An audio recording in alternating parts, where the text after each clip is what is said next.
Bonjour à tous, j'espère que vous allez bien, c'est Thibaut de la société DM Trading et aujourd'hui on se retrouve pour une nouvelle vidéo de formation et cette fois-ci on va parler d'initiation à la bourse, on va parler produits financiers, type de compte, type d'opération pour revoir un petit peu les bases de l'investissement et du trading sur les marchés financiers. Avant de commencer, je vous invite à laisser un petit pouce bleu, un petit commentaire si vous avez des questions.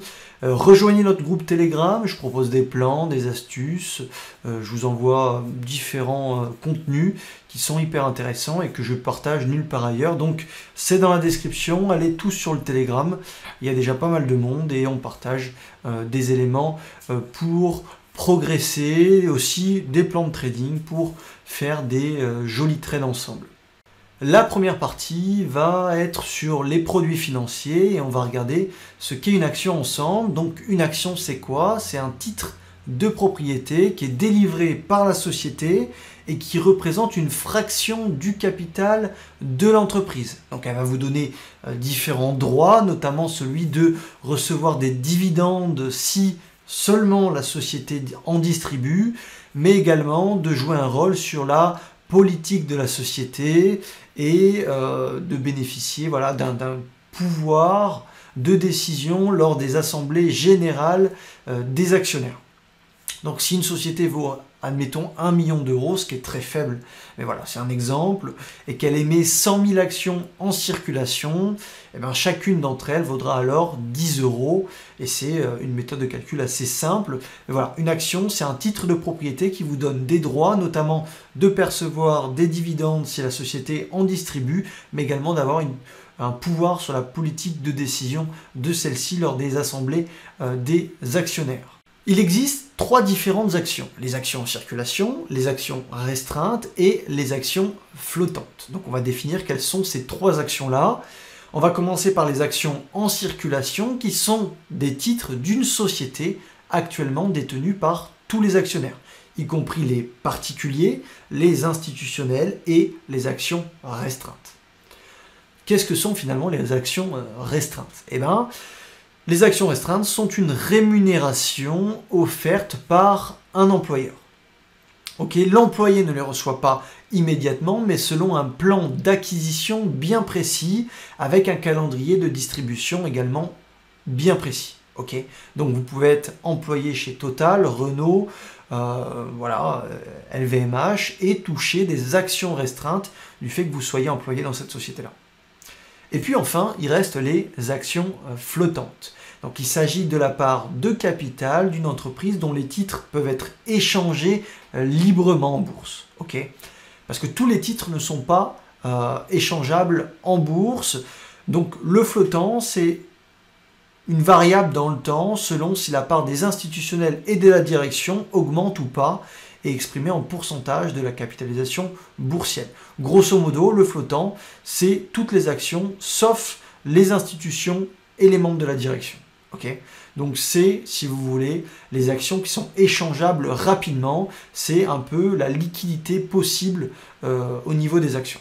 Donc une petite précision sur l'action flottant, si vous voulez, c'est l'offre disponible de suite sur le marché que l'on peut échanger, et donc les grosses capitalisations du type LVMH, Total, Apple, Amazon ont de gros capital flottant, ont énormément d'actions flottantes, et donc ça oblige à injecter énormément de capitaux pour faire bouger le titre. Si une action comme admettons Amazon ou Total a 1 milliard d'actions flottantes, c'est un exemple, je n'ai pas le chiffre en tête, il faudra énormément de capitaux pour faire bouger toutes ces actions-là et pour que le titre puisse accélérer à la hausse. Si vous voulez, c'est simplement une équation entre l'offre et la demande. Et c'est pour ça que les petites et les moyennes capitalisations sont souvent demandées par les traders. Et c'est souvent là où on fait des grosses performances parce que, de 1, elles sont rarement très bien pricées par les institutions. Et deuxièmement, il y a très peu de titres en circulation, donc très peu d'actions flottantes, ce qui fait que dès qu'on a un petit peu de demande sur le titre, ça provoque des accélérations énormes de 5, 10, 15, 20%, chose qu'on peut difficilement voir quand même sur des grosses capitalisations. Le concept est le même sur les crypto-monnaies. Une crypto-monnaie qui a 10 millions de supply et une autre qui en a 45 milliards comme Cardano, je crois, eh ben, c'est pas le même montant qu'il faut injecter pour faire bouger l'actif. Okay, donc c'est pour ça que les traders sur actions vont souvent sur des petites ou moyennes capitalisations qui ont des flottants assez faibles et il suffit d'un catalyseur, donc des bénéfices nets en augmentation, une fusion, un partenariat, peu importe, un nouveau produit, pour créer de la demande, et donc comme l'offre est limitée, c'est ce qui va créer l'explosion du titre. Voilà, donc c'est important de comprendre le flottant. Alors, quels sont les différents intérêts d'avoir une action ou de faire des actions? Donc, il y a forcément des avantages sur le fait de proposer et d'acheter des actions. Ça va servir différents intérêts, comme la société qui va émettre les actions ou alors l'acquéreur qui lui va acheter une action. Il y a forcément des intérêts partagés pour pouvoir avoir mis ce système en place. On va voir ça de suite. Pour la société, eh ben, le fait d'être coté en bourse lui permet d'avoir une meilleure visibilité et notoriété. On en parle très rarement, mais que ce soit vous et moi, quand on va dans une banque ou dans une institution, si on sait qu'elle est cotée en bourse, eh ben, ça va nous rassurer, ça va nous donner confiance. Et donc on va plus facilement lui confier nos capitaux, nos projets ou acheter un service chez elle. Eh ben, voilà, le premier avantage d'être coté en bourse pour une société, c'est cette visibilité et notoriété auprès du grand public. Mais pas que, puisqu'on va permettre également aux investisseurs étrangers de s'intéresser à notre société. Donc on fait, si vous voulez, une pierre de coups avec la visibilité et la notoriété et la possibilité de toucher des capitaux externes avec des investisseurs étrangers comme des fonds d'investissement, des fonds spéculatifs, etc., etc. Donc la société peut, grâce à ce mécanisme de vente d'actions, lever des fonds pour finalement quoi? Eh ben, se développer et croître plus rapidement. C'est le but premier de la bourse, c'est-à-dire lever des fonds pour pouvoir se développer. Mais c'est également un gage de solidité, de notoriété, et ça, c'est pas à mettre de côté, puisque c'est quand même un aspect très fort pour les sociétés qui veulent être cotées en bourse. Pour l'acquéreur, qu'est-ce qu'il en est? Eh bien, l'achat d'actions est un moyen, si vous voulez, de diversifier son épargne sur un placement qui est forcément ou pas plus rentable que les autres comptes d'épargne du type livret A. Okay, donc c'est évidemment plus rentable, plus volatile, plus spéculatif, mais ça va également dans les deux sens, c'est-à-dire que ça peut très bien fonctionner comme ne pas fonctionner du tout et on peut perdre une bonne partie de son capital.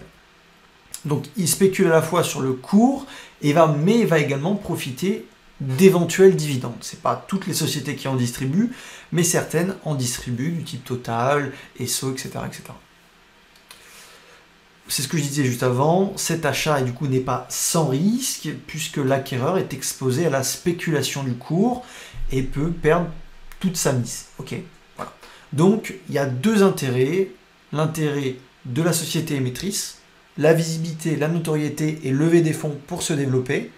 Et puis il y a d'un côté l'acquéreur qui va acheter des actions pour diversifier son épargne et placer son épargne sur des actifs beaucoup plus rentables, en tout cas qui proposent de la performance. Évidemment, ça a un risque, celui de mettre en danger totalement son capital si on ne le protège pas avec un stop loss.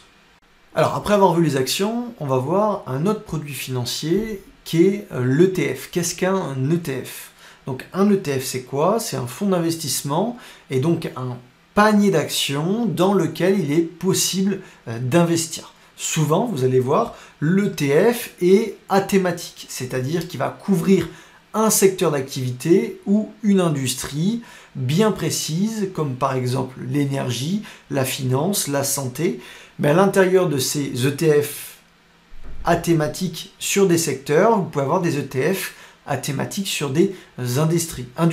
Okay, donc dans un ETF, admettons vous avez le secteur de l'énergie, vous pouvez avoir un ETF sur l'énergie renouvelable, l'éolien, vous pouvez avoir un ETF sur l'extraction, production de pétrole ou de gaz. Okay, donc Il y a plein de thématiques différentes et c'est ce qui en fait un avantage de l'ETF, c'est qu'on peut investir sur des thématiques bien précises. Ok ?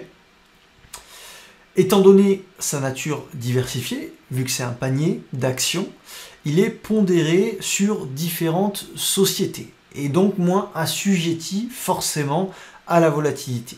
Vous risquez moins d'un côté, mais gagnez moins de l'autre. C'est logique puisque quand vous achetez l'ETF, vous achetez un panier d'actions et dans ces, admettons, 100 actions, il y en a 20 qui vont fortement progresser, vous en avez 50 qui vont être neutres, et puis vous allez avoir les 30% restants qui vont descendre, voire voilà. Ok, donc c'est logique que tout ça mis dans un panier avec des pondérations différentes fait que vous risquez moins et gagnez moins parce que l'actif est moins volatile qu'une action. C'est logique. Le choix de la pondération de l'ETF n'est pas possible, vous ne pouvez pas choisir une pondération précise lors d'un ETF, c'est imposé par l'émetteur de l'ETF. Ok ? Vous ne pouvez pas décider, dans cet ETF, je veux 20% de Nvidia, 10% de AMD, etc. Sur les semi-conducteurs, par exemple. Vous ne pouvez pas, c'est imposé par l'émetteur de l'ETF. Donc il faut se renseigner, il y a plein de sites qui proposent, vous tapez ETF Database, vous regardez semi-conducteurs et vous allez avoir une liste assez importante d'ETF disponibles sur la thématique semi-conducteur, et donc chacun d'entre eux, vous allez voir la pondération des actions. Certains, ça va être 20% de Nvidia, 10% d'AMD, et puis X% d'autres actions, ou ça peut être 30% d'AMD, 25% d'Nvidia, voilà, ça dépend de l'émetteur. Alors, je vous prends un exemple, alors on ne va pas sur les graphiques, parce que on pourrait le faire, là j'essaye de faire absolument de la pédagogie théorique, et puis après, plus on avancera dans le cours, plus on ira sur de la pratique. Donc, je vous ai pris un exemple sur un ETF sur l'automobile de Lyxor, donc l'émetteur Lyxor, le Stoxx Europe 600 Auto. Donc, dans ce panier, vous allez trouver une pondération de la sorte. Mercedes est la pondération la plus importante avec 24,42%. Et puis vous avez Stellantis à 13,5%, Volkswagen à 12,6%, Bayrich à 11,3%, Ferrari à 10,8%, Michelin à 9,1%, Porsche à 5,68%, Continental à 3,25%, Renault à 2,15%, Valeo 1,72%.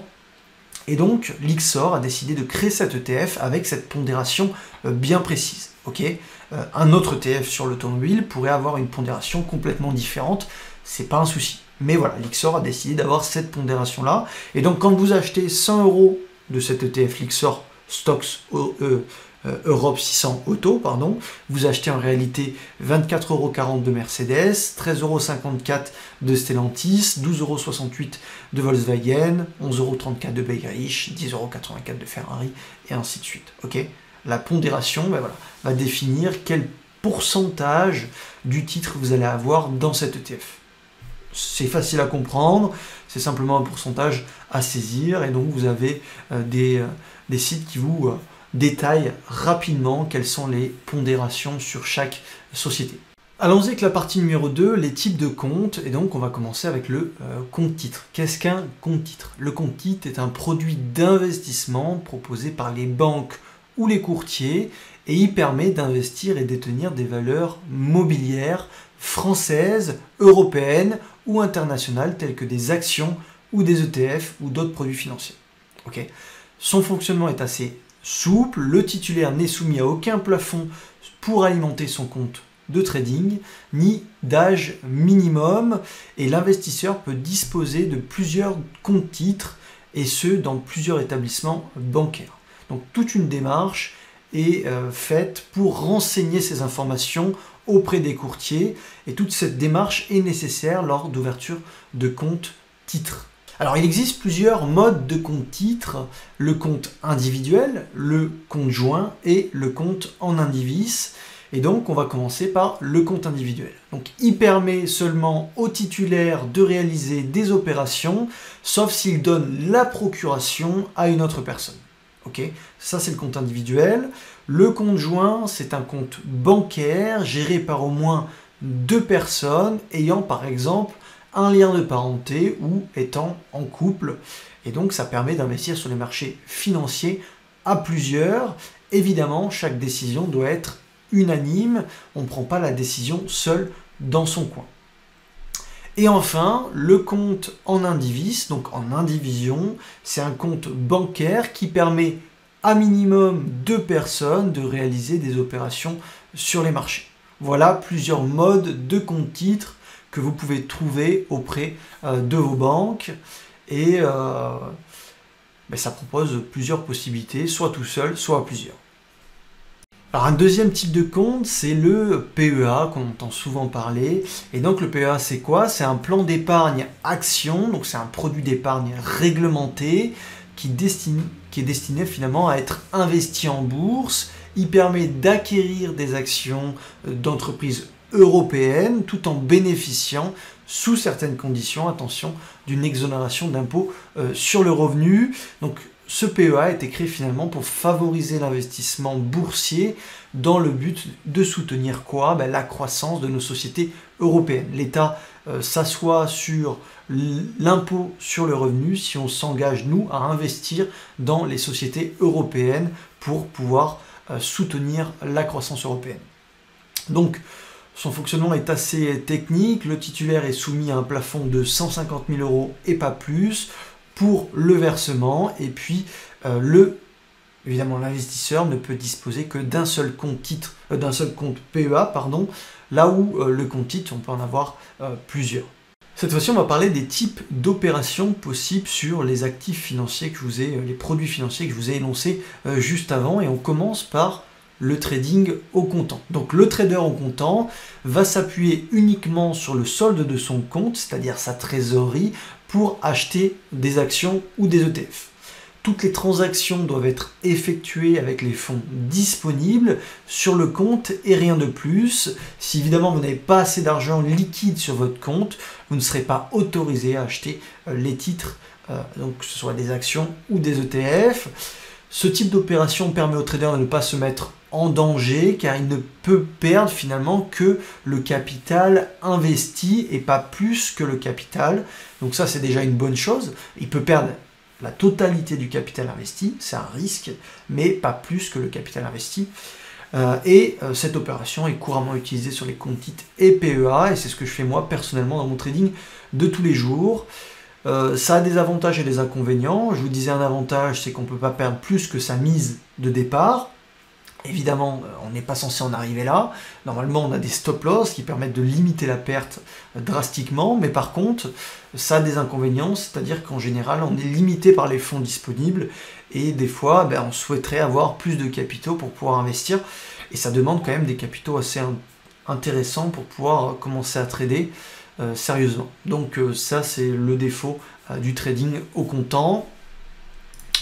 Et on va passer maintenant au trading au SRD. Donc le SRD, c'est quoi? C'est un service à règlement différé qui achète ou vend des actions ou des ETF sans les posséder réellement. Donc sur le SRD, les commissions sont nettement plus importantes. Donc ça, il faut le savoir, que les opérations au comptant, vous n'êtes pas détenteur de ces actions-là, donc vous les empruntez et donc les commissions sont plus importantes. Il faut savoir que toutes les actions également ne sont pas disponibles au SRD et donc certaines pourront être achetées qu'au comptant, donc avec de la trésorerie. Ça aussi c'est un désavantage pour le SRD. Mais par contre, l'avantage, c'est quoi? C'est que le type d'opération SRD permet aux traders de réaliser des opérations avec du levier et donc d'avoir moins de trésorerie disponible pour pouvoir acheter un actif. Et ça va permettre de décupler son gain, mais aussi potentiellement sa perte, son risque. Donc c'est un avantage de mettre du levier pour certains dans des configurations et conditions de marché optimales. Pouvoir risquer plus en ayant investi moins de capitaux. Il permet également à beaucoup de traders de vendre à découvert et donc ça c'est aussi une particularité du SRD, c'est qu'on peut spéculer à la baisse chose qu'on ne peut pas faire au comptant, donc c'est intéressant. Moi personnellement je ne spécule pas à la baisse, mais certains y trouvent un intérêt, ou ils sont assez forts, donc ben voilà, pourquoi pas faire de la vente à découvert avec le trading OSRD. Le trading OSRD est disponible sur des comptes titres et pas par contre sur le PEA, donc qui propose uniquement que des achats au comptant. Donc le SRD c'est assez technique, je pense que c'est pour des gens plus avancés, mais voilà, vous avez la définition et pour comprendre un peu ce que sont ces opérations, le trading au comptant et le trading OSRD. Voilà, j'espère que vous avez apprécié cette vidéo, elle est un petit peu longue, on revoit les bases avant de rentrer dans la technique, dans la pratique, c'est important. Alors j'ai pas mentionné le CFD par exemple, qui sont des produits financiers qu'on peut trouver sur le marché action. Maintenant c'est un duplicata, je dirais mal fait, d'une action classique, donc il y a des frais de garde aussi, donc c'est pas ce que je recommande, mais il y a la possibilité aussi de parler du CFD. N'hésitez pas à laisser un petit pouce bleu, ça me motive à vous faire une vidéo hebdomadaire sur le marché boursier et actions, et puis laissez un petit commentaire si vous avez des questions, si vous n'êtes pas d'accord, on peut parler de façon constructive ensemble. Et puis allez sur le Telegram, encore une fois, il y a pas mal de choses qui sont partagées. Et voilà. Je vous souhaite une très bonne semaine de trading, et puis à la semaine prochaine. Salut!